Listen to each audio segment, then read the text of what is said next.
যিনি গিয়ে চলেছেন তার মেধা দিয়ে এবং তার কন্ট্রিবিউশন বিভিন্ন পাবলিকেশনের ক্ষেত্রে এবং বিভিন্ন প্রোগ্রামের ক্ষেত্রে, বিশেষ করে আপনার আমাদের যে আমাদের দেশের বেগম খালেদা জিয়ার যে ভিশন 2030 এইটা রচনার ক্ষেত্রে এবং আজকে যে আমাদের 31 দফা তার রচনার ক্ষেত্রে তার ভূমিকাকে অবশ্যই অত্যন্ত শ্রদ্ধার সঙ্গে স্মরণ করতে হবে। আমাদের জনাব জাবিউল্লাহ সাবেক সচিব এবং চেয়ারপারসনের উপদেষ্টা আমাদের মাঝে আজকে প্রধান আলোচক হিসেবে উপস্থিত আছেন। আমাদের বাংলাদেশে আমি মনে করি মিডিয়ার ক্ষেত্রে যিনি একটা আইকন, বয়সটা 90 বলা হয়েছে, আমি তাকে এখনো মনে করি যে তিনি এখনো 30 বছরের যুবক। সেই হিসেবে তিনি কাজ করেন, কথা বলেন এবং এখনো অদম্য প্রাণ শক্তি নিয়ে তিনি কিন্তু লড়াই করে চলেছেন সমস্ত অন্যায়ের বিরুদ্ধে, সত্যের পক্ষে এবং ভালোবাসার পক্ষে। এই যে লাল গোলাপ এখনো তিনি করছেন এবং অত্যন্ত জনপ্রিয় একটি অনুষ্ঠান। আমাদের মাঝে এখানে উপস্থিত আছেন এই অনলাইন যুদ্ধে যারা একদম প্রথম থেকে কাজ করছেন, যাদেরকে এখন পর্যন্ত অনেকে চেনেই না, জানেই না, তাদের উপরে যে নির্যাতন হয়েছে সেই সম্পর্কেও আমরা কেউ জানি না, তাদের কন্ট্রিবিউশনটাকেও আমরা কখনোই মূল্য দেইনি এবং তাদেরকে সামনে আমরা কখনো আনিনি। এরা পেছনে থাকে, লেখে। কিছুক্ষণ আগে আমারই ছাত্র কাজল সে বলেছে যে আমরা বলা বলিতে অভ্যস্ত নই, আমরা লেখালেখিতে অভ্যস্ত। আসলে এরা বলা বলি করে না দেখে সামনে আসতে পারে না, লেখে। আর লেখালেখি আজকাল আমরা বেশি পড়িও না, এটা একটা সমস্যা হয়ে গেছে। তবে যেটা পড়ে সেটাতে ওরা কাজ করছে। কিন্তু আমি কিছুদিন আগেই বলছিলাম যে এই যে মোবাইলটা, এটাই কিন্তু এখন যুদ্ধের সবচেয়ে বড় হাতিয়ার, সবচেয়ে বড় হাতিয়ার। আমরা এটাকে অনেকেই উপলব্ধি করতে পারি না। এই হাতিয়ারটাই কিন্তু শত্রুকে পরাজিত করতে পারে। এই হাতিয়ারই কিন্তু একমাত্র যা করেছে 24-এর 5ই আগস্টের যে আন্দোলন, এই আন্দোলন এত দ্রুত স্ফুলিঙ্গের মতো ছড়িয়ে গেছে। কি কারণে? এই হাতিয়ারের কারণে। এই জায়গাটায় আমরা অনেক দুর্বল। এই জায়গাটায় আমাদেরকে সবল হতে হবে, আমাদের দীপ্ত পদচারণা থাকতে হবে। আমরা দেখি সোশ্যাল মিডিয়াতে আমাদের উপস্থিতি খুব কম। এটা বারবার আমরা বলেছি, বিভিন্নভাবে চেষ্টা করেছি। এখানে আছেন যারা এই মিডিয়া সেলের সঙ্গে জড়িত আছেন, বিভিন্নভাবে কাজ করছেন।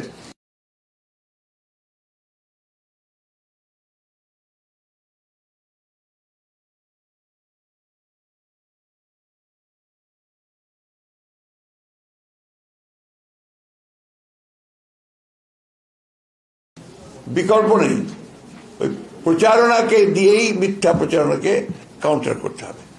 এই কথাটা আমাদেরকে সবসময় মনে রাখতে হবে। যাই হোক,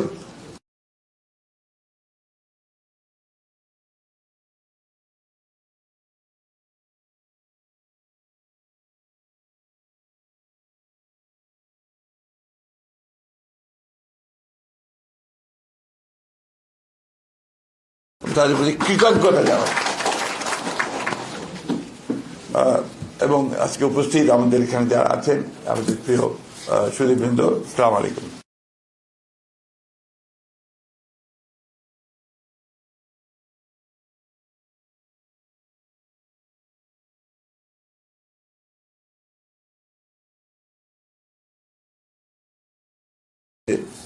সম্মানিত এমাজউদ্দিন সাহেব, আমাদের প্রফেসর এমাজউদ্দিন সাহেব, তিনি জীবিত ছিলেন। তার এখানে একটা আপনার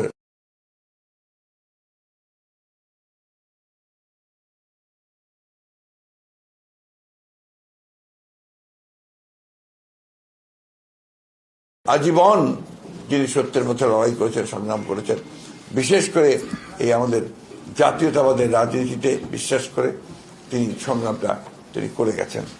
আজকে তিনি আমাদের মাঝে নাই, তার প্রতি আমি আন্তরিক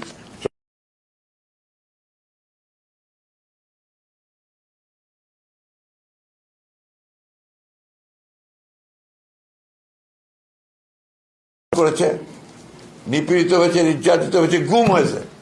এখন পর্যন্ত তাদের মনোবল এতটুকু ছোট হয়নি। পারিবারিকভাবে তারা অসহ্য কষ্টের মধ্যে পড়েছে। সেখানেও কিন্তু তারা মাথা নোয়ায়নি, মাথা উঁচু করে থেকেছে। এমন একটা সময় ছিল যখন দেশে থাকাই তাদের জন্য বিপদ হয়ে যাচ্ছিল, আমরা তার পরামর্শ দিচ্ছিলাম দেশ ছেড়ে পালিয়ে যাও, এইরকম একটা অবস্থা ছিল। যাই হোক, তারা আজকে সেটাকে অতিক্রম করে আজকে তারা একটা জায়গায় এসে পৌঁছেছে। আমি তাদেরকে ধন্যবাদ জানাই এই জন্যে যে তাদের এই সংগ্রাম বৃথা যায়নি।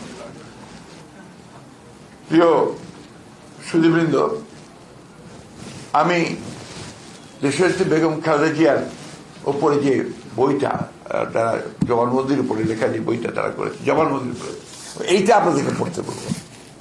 তার জবানবন্দিটা যদি আপনি পড়েন তাহলে দেখবেন এটাই একটা ইতিহাস, এটাই একটা দিক নির্দেশনা, এটাই হচ্ছে সর্বশ্রেষ্ঠ রাজনীতি। এটা আমরা অনেকেই জানি না যে এটার মধ্যে কি আছে।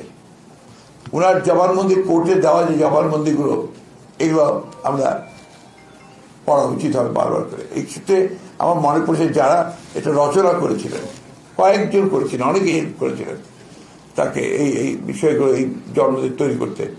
তার মধ্যে অ্যাডভোকেট রাজ্জাক সাহেব ছিলেন, রাজ্জাক সাহেব ছিলেন একজন প্রমিনেন্ট।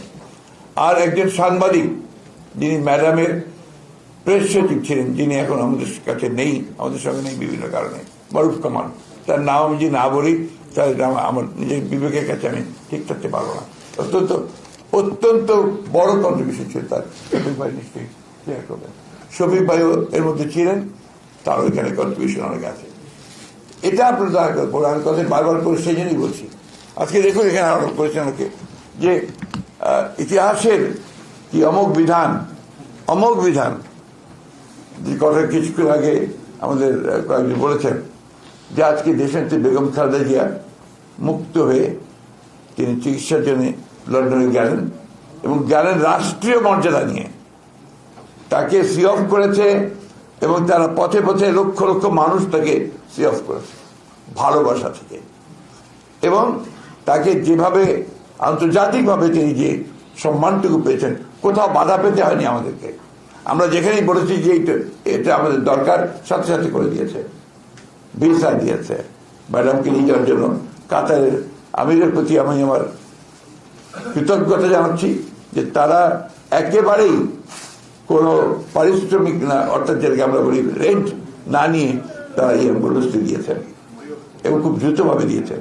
আমি ধন্যবাদ জানাই ব্রিটিশ সরকারকে যে তারা সেখানে তারকে যাওয়ার ব্যাপারটা নিশ্চিত করেছেন এবং সেখানে আমাদের যারা আছেন, আমাদের ভারপ্রাপ্ত চেয়ারম্যান তারেক রহমান সাহেব সহ, তারা সেখানে তার চিকিৎসার ব্যবস্থা শুরু করেছেন। এবং ওইটি আমি বললাম, আমার কাছে যখন এরা তারিখ চাচ্ছিল তো আমি একটু দেরি হচ্ছিল, আমরা চেষ্টা করছিলাম যে এটাকে আরো বড় আকারে করা যায় কিনা, যাই হোক সেটা সম্ভব হয়নি। তো তারিখটা ঠিক হলো এমন দিনে যে তারিখে তার একদিন আগে গতকাল ম্যাডাম লন্ডনে গিয়ে পৌঁছেছেন তার চিকিৎসার জন্য মুক্ত অবস্থায়। এর চেয়ে বড় প্রাপ্তি ওদের আর কি আছে, যারা লড়াই করেছে, যে মহিষী নেত্রীর জন্য তারা জেলে গেছে, গুম হয়েছে, পায়ের নখ তুলে নিয়েছে, অত্যাচার করছে, একজন এখনো সুস্থ হয়নি, আরেকজন হাসপাতালে পড়ে আছে তার স্ট্রোক করে। তারা এইটুকু তো পেয়েছে তাদের লড়াইয়ে। দেশনেত্রী বেগম খালেদা জিয়া এখন মুক্ত, চিকিৎসার জন্য বিদেশে যেতে পেরেছেন। আমাদের ভারপ্রাপ্ত চেয়ারম্যান সাহেব তিনি মুক্ত হবেন অল্প দিনের মধ্যেই পুরোপুরি কেস থেকে, তিনিও এসে আমাদের মাঝে উপস্থিত হবেন। আমাদের যে ত্যাগ, আমাদের জনগণের, আমাদের ছাত্রদের, আমাদের যুবকদের, আমাদের স্বেচ্ছাসেবকদের, আমাদের মহিলাদের, এটা কোনো মতেই বৃথা যাবে না, বৃথা যায়নি। আমরা তো অন্তত ফ্যাসিবাদকে সরাতে পেরেছি, টাড়াতে পেরেছি, তাই না? তো এইখানে আমরা যেন কোনো হীনমন্যতায় না ভুগি। কিন্তু দুর্ভাগ্য আমাদের, দেখেন এখন এই হাসিনা চলে যাওয়ার পর থেকে, পালানোর পর থেকে আমরা কেন জানি না নিজেদেরকে আবার সেই পুরো বিশ্বাস ফিরিয়ে আনতে পারছি না, ঐক্যের জায়গাটাতে থাকতে পারছি না। কি দুর্ভাগ্য যে এখন যেটা শুরু হয়েছে এটাকে আমি মনে করি এতটুকু সুস্থ ব্যাপার না, অসুস্থ একটা প্রতিযোগিতা শুরু হয়েছে ক্ষমতায় টিকে থাকবার জন্য। আর ক্ষমতা তো টিকে থাকবে তখনই যখন এটাকে তুমি সেটেল করতে পারবে, স্টেবিলিটি আসবে, স্থিতিশীলতা আসবে। এবং তার জন্য আমরা যে কথা বারবার বলছি, সংস্কার সংস্কার তো আমরাই শুরু করেছি ভাই, আমরাই প্রথম সংস্কারের কথা বলেছি। এবং জিয়া রহমান সাহেব প্রথম সংস্কার করেছেন, একদলীয় শাসন ব্যবস্থা থেকে বহুদলীয় গণতন্ত্রে নিয়ে এসছেন। গ্রেটেস্ট সংস্কার, উনি পুরো কাঠামো পরিবর্তন করে দিয়েছেন। এই যে